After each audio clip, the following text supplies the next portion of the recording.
আজ ফল এবং সবজি দিয়ে মজার একটা মাখানো ভর্তা বানাবো, যেটা গরমের দিন খেতে কিন্তু দারুণ মজা। আর এই ভর্তাটা দেখে কিন্তু জিভে পানি চলে আসে।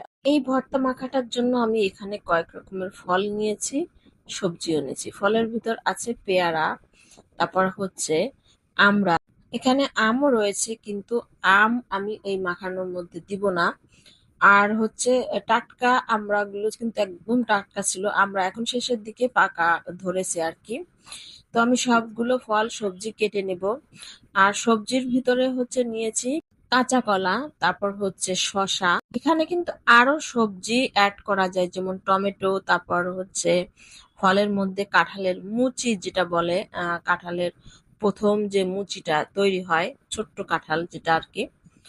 তা অন্যান্য জিনিসের মধ্যে কিন্তু আরো ফল সবজি অ্যাড করা যায়, এবং যত ফল সবজি এর মধ্যে অ্যাড করা যাবে ততই মজার হবে। তো যেহেতু অনেক গরম, হঠাৎ করে সবাই, পরিবারের সবাই বলল যে সবজি ফল যেহেতু আছে টুকিটাকি, তাহলে এই ভর্তা মাখাটা করে ফেলো। তো যে কথা সেই কাজ, আমিও চলে আসলাম সবগুলো সবজি এবং ফল নিয়ে। তো এখানে শসাগুলো একটু ছোট হয়ে গিয়েছিল। তো দুই পাশ কেটে আমি হচ্ছে এপাশ ওপাশ করে যতটুকু নেওয়া যায়।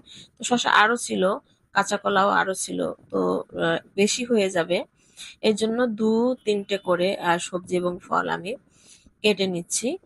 আর এই সবজি ফল হচ্ছে আমি সুন্দর করে কেটে খোসা ছাড়িয়ে তারপর হচ্ছে পরিষ্কার করে নিব, পানিতে সুন্দর করে ধুয়ে নেব। আর তারপর একটা একটা করে কুচি কুচি করে নিব। আর যেহেতু টক ফল যেটা আমরা, এগুলো একটু যত ছোট করা যাবে ততই ভালো হবে। আর গ্রেটার দিয়ে কুচি কুচি করলে আরো ভালো। অনেকে এগুলো হচ্ছে ছেঁচুনি দিয়ে ছেঁচে নেয়, তো আমি সেটা করিনি। তো কলা কিন্তু একটু বেশি চিকন টাইপের ছিল।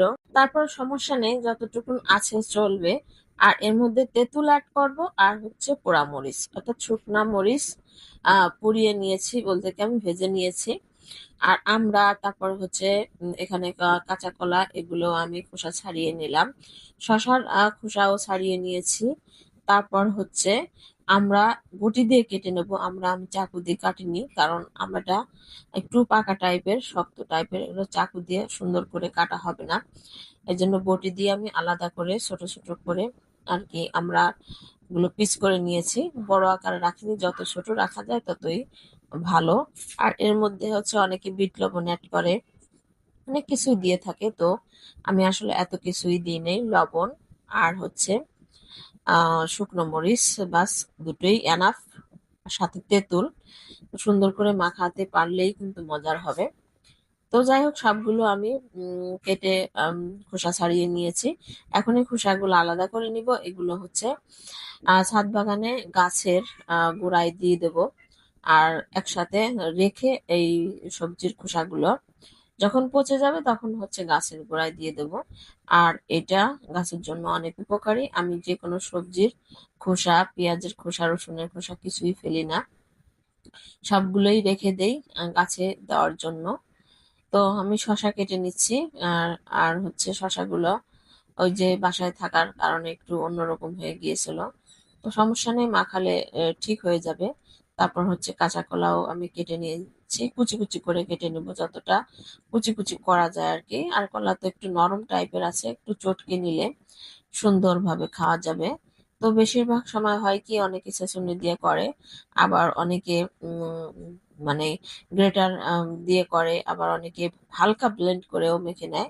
তো আমি তেঁতুল সুন্দর করে চটকে নিয়েছি, লবণ দিয়েছি, আর একটু সুন্দর করে সময় নিয়ে মাখাবো। তো কার কার জিভে পানি চলে আসছে কমেন্টে জানিয়ে যাবেন। খুব মজার হয়েছিল, এবং খেয়ে তো সবাই অনেক প্রশংসা করেছে। তো আপনারা গরমের মাঝে বাসায় যদি কিছু সবজি ফল থেকে থাকে, এভাবে মাখা খেতে পারেন। সবাইকে ধন্যবাদ।